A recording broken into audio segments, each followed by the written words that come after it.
You're looking well. Thank you. How Yeah, are you?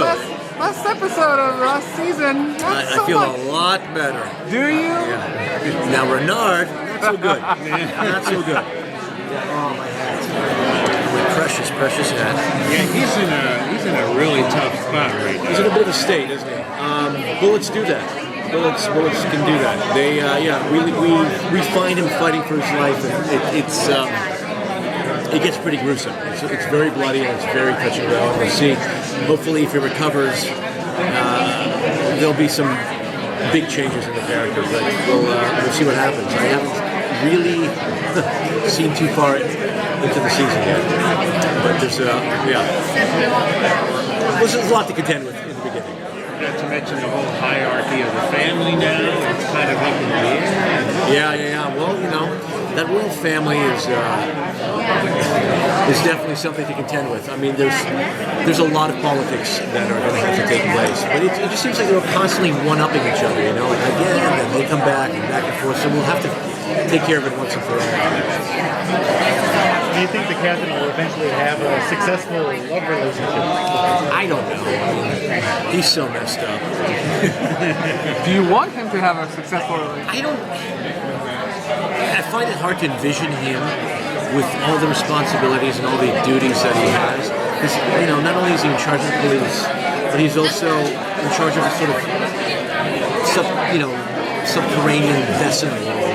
And then, in addition to that, trying to get himself into this position of power in the royal world. And there's so many things that he's constantly preoccupied with. I just can't imagine how he would fit a healthy relationship in there. You don't have to be healthy. And he's a dad. Oh, my God. Bit of a deadbeat dad, yeah.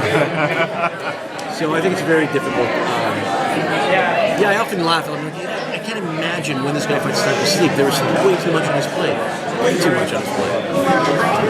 How do you like doing the lines in French? I don't mind it at all. I mean, I speak French. It's fun to speak another language. It's fun to bring in fans from around the world who normally don't get that sort of international flavor on American television.